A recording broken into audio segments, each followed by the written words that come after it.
Hello thinkers, how are you.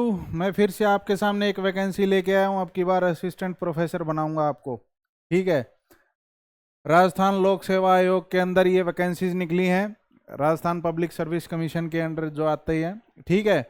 ये vacancies तो थोड़ा सा ध्यान से सुनिए। क्या एलिजिबिलिटी है, कैसे आपने अप्लाई करना है, क्या फीस रहेगी, क्या रिलैक्सेशन रहेगी एज में, मार्क्स में। ठीक है। एग्ज़ाम स्कीम क्या है। दरअसल इस नोटिफिकेशन के अंदर उन्होंने सिलेबस तो नहीं डाला, उन्होंने लिखा है कि हम थोड़े दिन बाद में डाल देंगे। और डेट भी इन्होंने इस एग्ज़ाम की दिसंबर की ही डाल रखी है कि दिसंबर में ये एग्ज़ाम ले लेंगे। भला हो इनका जो ले लेंगे तो ठीक है। पार्ट देखें कई बेचारे लायक जाएंगे। ठीक है। तो वैकेंसीज कुछ इस प्रकार हैं। हिंदी की 58 वैकेंसी हैं टोटल। ठीक है। जिसमें ये पूरा बाइफरकेशन कर रखा है इसका कैटेगरी वाइज। ठीक है, लोकेटेड है। या मैं नीचे इसका ऑफिशियल नोटिफिकेशन जो है वो पिन कर दूंगा डिस्क्रिप्शन के अंदर, वहाँ से चेकआउट कर सकते हैं। इंग्लिश की 21 हैं, संस्कृत की 26 हैं, उर्दू की 8 हैं, पर्शियन की 1 है, बॉटनी की 42 है, केमिस्ट्री की 55 है, मैथ की 24 हैं, फिजिक्स 11, जूलॉजी 38, और इसके बाद इकोनॉमिक्स की 23, ज्योग्राफी की 60, हिस्ट्री की 31, सोशियोलॉजी है, फिलोसफी है, पॉलिटिकल साइंस है, पबमेड है, साइको है। ठीक है। इसके साथ साथ टेक्सटाइल वगैरह और म्यूजिक की, वोकल इंस्ट्रूमेंट और डांस की भी एक वैकेंसी है भाई। ठीक है। हालांकि है तो एक एक दो दो तीन चार इनकी डांस वगैरह की। ठीक है। ये आप इनका आवंटन कैसे हुआ है थ्रू आउट द कैटेगरीज, अलग अलग रिजर्व्ड कैटेगरीज के अंदर, ये फुल नोटिफिकेशन के आप अंदर रीड आउट कर सकते हैं कि आप कौन सी कैटेगरी में फॉल करते हैं। और रिलेवेंट जो आपकी सीट्स अलोकेटेड हैं आपको, उसके हिसाब से अपनी कैटेगरी भर देना भाई। ठीक है। इसके अलावा जो बात है मेनली रिक्वायरमेंट क्या क्या है, वही 55% आपके मास्टर्स में होने चाहिए, प्लस आपके पास नेट होना चाहिए क्वालिफाइड, या जो स्टेट का एलिजिबिलिटी टेस्ट है, हमारे यहाँ हरियाणा में तो मोस्टली लेते नहीं। ठीक है। वो होना चाहिए, या CSIR जो कंडक्ट करवाती है नेट वगैरह का पेपर, वो आपका क्लियर होना चाहिए। ठीक है। साथ में इन्होंने लिख रखा है कि किसी का PhD का रजिस्ट्रेशन जुलाई 11 2009 से पहले हुआ हो तो ऐसे में उनको नेट की ज़रूरत नहीं है भाई। ठीक है।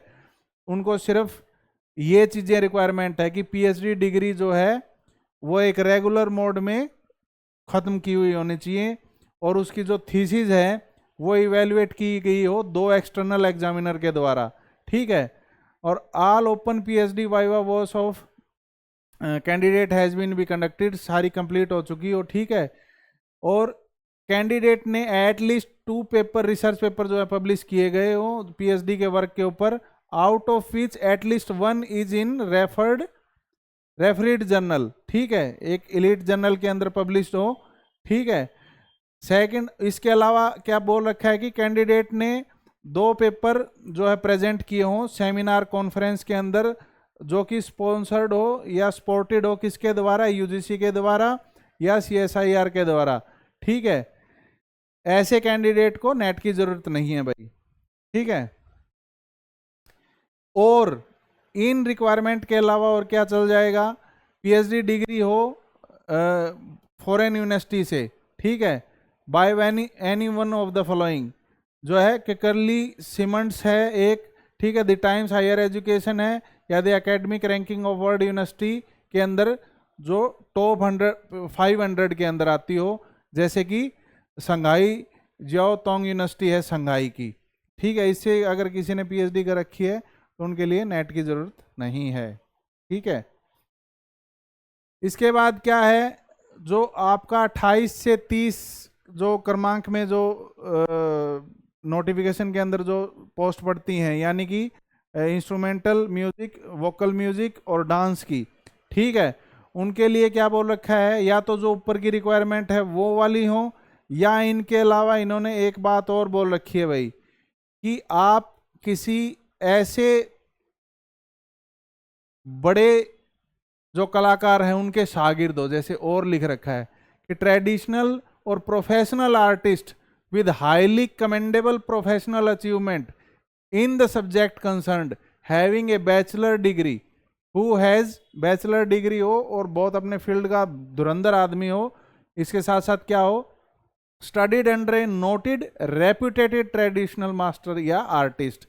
ठीक है, जैसे बड़े बड़े नाम जैसे घराने होते हैं, यूपी का घराना, राजस्थान के भी घराने हैं, ठीक है, पंजाब के भी घराने मिल जाएंगे आपको, उसमें नोटेड कोई आर्टिस्ट है, उनके अंडर आपने दीक्षा ली हो, has been A grade artist जो है ऑल इंडिया रेडियो के द्वारा या दूरदर्शन के द्वारा उसको ए ग्रेड आर्टिस्ट का दर्जा दिया गया हो उस इंसान को। ठीक है, has the ability to explain with logical reasoning the subject concern. ठीक है, कोई भी डांस वगैरह सिखा रहे हैं, इंस्ट्रूमेंट वगैरह सिखा रहे हैं, तो लॉजिकल रीजनिंग के साथ वो समझा पाए।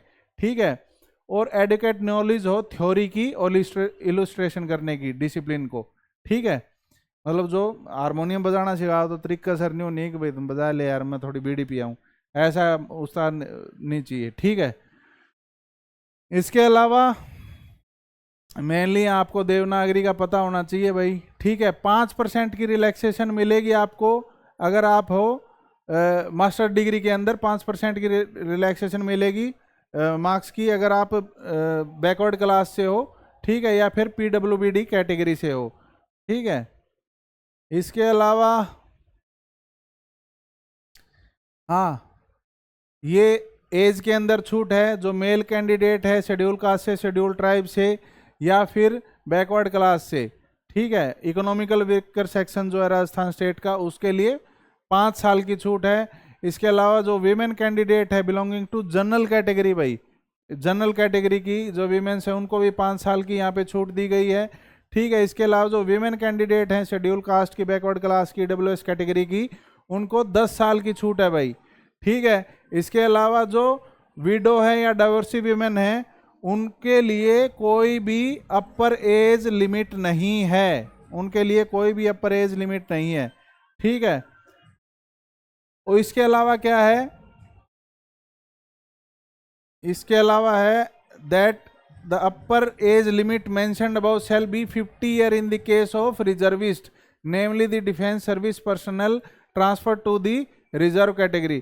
ठीक है, मतलब जितनी भी रिजर्व कैटेगरी है उनको सारी छूट वगैरह देके एज जो है 50% से ऊपर नहीं होनी चाहिए। ठीक है, और क्या है यहाँ पे ध्यान रखने योग्य बातें,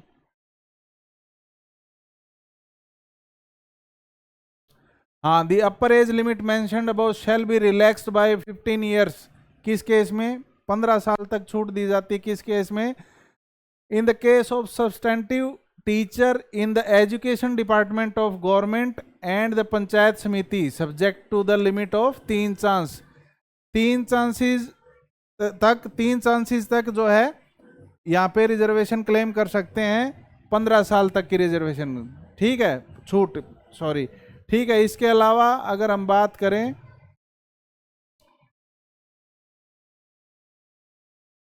इसके अलावा और सारा जो है आपका एग्जाम है एमसीक्यू बेस्ड होगा, ऑनलाइन 1 टाइम रजिस्ट्रेशन होगा आपका, 1 टाइम रजिस्ट्रेशन के थ्रू आप रजिस्ट्रेशन करेंगे। ठीक है, और सारी आपकी जो डिटेल है, फोटो वगैरह हैं, वो सारी अप्लाई करेंगे। एक बार अगर आपकी मिस जो कंडक्ट है उनकी वजह से ये ऑनलाइन 1 टाइम रजिस्ट्रेशन कैंसिल हो गया तो 750 रुपीज़ से ही दोबारा चालू हो सकता है भाई, वरना आपको और कोई रास्ता ढूंढना पड़ेगा। ठीक है, इसके अलावा क्या है कि एग्ज़ाम स्कीम क्या है, इनके 3 पेपर होंगे, 2 तो सब्जेक्ट के पेपर होंगे 75 के। ठीक है, जिसमें आपको रिलेवेंट जो पोस्ट है उसका सब्जेक्ट पढ़ के आना पड़ेगा, और एक जनरल स्टडी जो राजस्थान की है। ठीक है, काफ़ी मुश्किल लगती है, एक तरीके से पूरा हिस्टोरिकल पार्ट ही आ जाता है पूरा। ठीक है, तो ये टोटल मिला के 200 नंबर का है और हर पेपर 3 घंटे का है। बस ये जो जनरल स्टडी राजस्थान की है वो 2 घंटे का पेपर होगा। ठीक है, फिर इंटरव्यू होगा जो कि 24 नंबर का होगा। ठीक है, मिनिमम क्वालिफाइंग जिसके मार्क्स आएंगे, जो कि खुद जो कमीशन है वो निर्धारित करेगा, वो वाला बंदा ही इंटरव्यू के लिए आएगा। सिलेबस का मैंने आपको बोल दिया था कि कमीशन ने बोला है कि आने वाले दिनों में हम अपलोड कर देंगे, तो वेबसाइट चेक करते रहना भाई, ठीक है। The percentage fixed as above shall be relaxed by 5% जो छूट दे दी गई है किसको, शेड्यूल कास्ट को, शेड्यूल ट्राइब को, ठीक है। एमसीक्यू बेस्ड होंगे, ब्लू बॉल पॉइंट पेन लेके जाना। उसके अलावा क्या बात है, ऐसी खास बात जो और किसी में नहीं, इसी नोटिफिकेशन में है, ठीक है। आर्थिक रूप से कमजोर का वर्ग प्रमाण पत्र जो है, इनकम एंड एसेट सर्टिफिकेट, वो अपना अगर आप ईडब्ल्यूएस कैटेगरी के अंदर क्लेम कर रहे हैं तो आप बनवा के रखना, कहीं दिक्कत हो जाए। 5 जो है ऑप्शंस दिए जाएंगे आपको, जैसे हरियाणा के अंदर 5वां ऑप्शन कि भाई मैं ये अटेम्प्ट ही नहीं कर रहा, तो 5वां गोला भरना है। अगर आपने वो गोला नहीं भरा तो आपको गोल कर दिया जाएगा, गोला must be filled. The and. ये थी आपके असिस्टेंट प्रोफेसर बनने की जर्नी की शुरुआत का रोड मैप, ठीक है। तो आप जाइए, अप्लाई कीजिए, जॉब लगिए, ठीक है, और एंजॉय कीजिए। Thank you very much. ऐसी नोटिफिकेशंस या अदर जो सब्जेक्ट्स हैं एग्जाम ओरिएंटेड, उनको पढ़ने के लिए, उनको अपनी नॉलेज में लेके आने के लिए हमारे साथ जुड़े रहिए। इस चैनल को ज़्यादा से ज़्यादा सब्सक्राइब कीजिए, लाइक कीजिए, शेयर कीजिए। अगर कोई क्वेरी है तो कमेंट कीजिए, नीचे पट्टी पे चल रहे नंबर पे व्हाट्सएप कीजिए, और हमारा साथ ही इसी तरह देते रहिए। थैंक यू वेरी मच, फिर मिलेंगे।